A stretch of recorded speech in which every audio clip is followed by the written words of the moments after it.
This video will look at another way to analyze the behavior of nonlinear first-order systems, and that's looking at the trajectories or Hamiltonian systems. So what do we mean here by trajectories? Well, if we have a first-order system of two components or more components, where we have an equation with the form dx dt equals some function of, say, x, y, and t, and dy dt is some function of x, y, and t as well.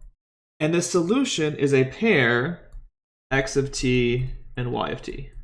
And we can view this solution as a trajectory or a curve in the plane, just like you would do with phase portraits. And what I think about here is if there is a curve on which this trajectory or this path lives for all t, we just look for what that curve is and use the actual shape of that curve to say what's happening here. The trajectory is the curve on which this particle that follows x of t, y of t moves as t goes on. So we're looking for some sort of y as a function of x or a function of xy equals 0 to be able to determine where these solution curves will live within the plane. How can we find these? Well, in previous classes, you've looked at how to find the tangent line slope for a parametrically defined curve. And the trick there is that dy dx, slope of the tangent line, is given by the ratio of these two derivatives, dy dt over dx dt. But these two are given by the equation. Right? This is our f and our g functions from before.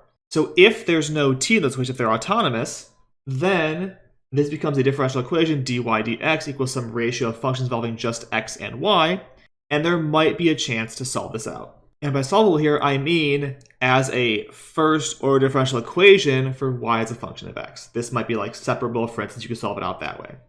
Another idea that's more physically relevant is that of conserved quantities. And so this is the idea of there being some quantity or formula that's preserved under the differential equation as time evolves. So one of the main conserved quantities you've probably heard about before is energy. So if you're in a frictionless environment or something without drag, your system does not lose energy, and so energy is conserved by the differential equation. And so if you can write an expression for the total energy that's contained in your system, you can then use the fact that's conserved to then find a corresponding differential equation. So as an example, let's look at the mass in a spring system. So if I have a solid wall here, and a spring with the mass on the end of it, there are two sources of energy here. There's kinetic energy, and there's potential energy. Kinetic energy follows the same formula it always does. It's 1/2 the mass times the velocity squared. And potential here is the mass that's stored in the spring as you compress it. Since the force you apply is k times the length x, the energy stored, the work to compress the spring, is 1/2 k times x squared, where x is the displacement away from the equilibrium position. And this is all the energy there is here. And so the total energy of the system, that we'll call it E, is 1/2 mv squared plus 1/2 kx squared. Now v just changed of position, so I can replace the v by an x prime. And now what do we know about this? Well, we know that energy is conserved because there's no friction. And so the change of energy with respect to time is 0. So d dt of this function e of t should be 0. What does this imply? Well, if I take the derivative of this thing as a function of time, remember x prime and x are both functions of t, their position and velocity respectively. Substitute that derivative by the chain rule. And so I'll get m times x prime times x double prime. Right, when I bring down this 2, it cancels the 1/2, and so I'm left with m times x prime, and then the derivative of that was x double prime. And then plus, same thing here, kx x prime.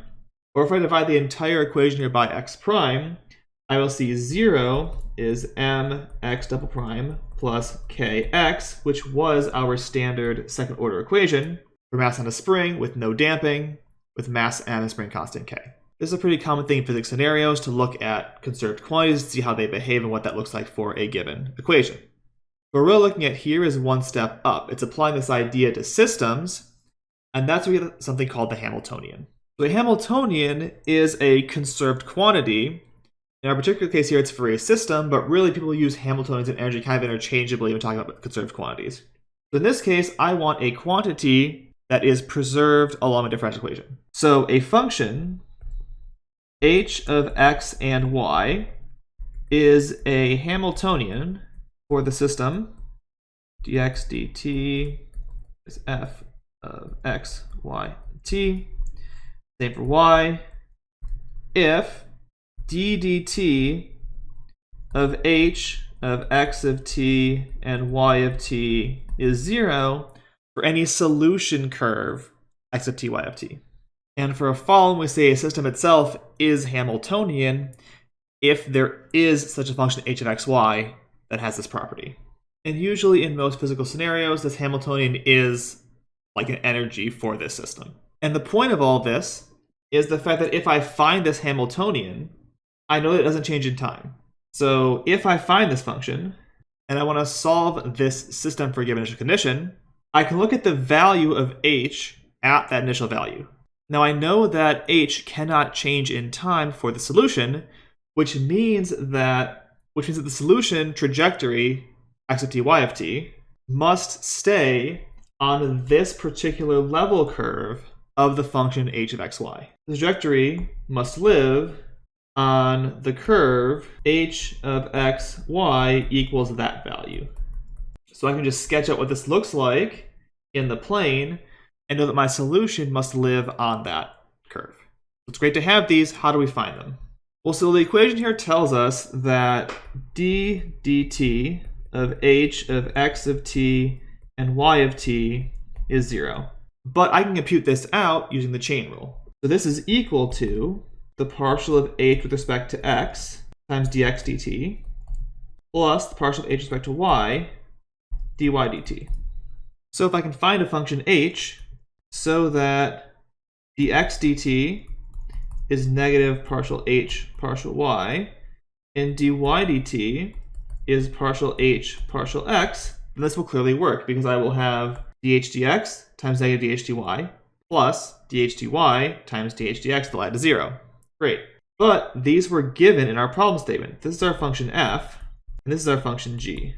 Now, I don't know if I can find such a function h to make this work. Well, that's going to depend on f and g in a certain way. If I take the x derivative of this equation here, I will get partial f partial x should equal negative second derivative partial y partial x. And if I take the y derivative here, I will get partial g partial y should equal partial squared h over partial x partial y. But by a theme from Calc 3, switching the order here doesn't matter. So if I add these together, I get 0. And it turns out this condition here is equivalent to there being such a function h that makes all this work together.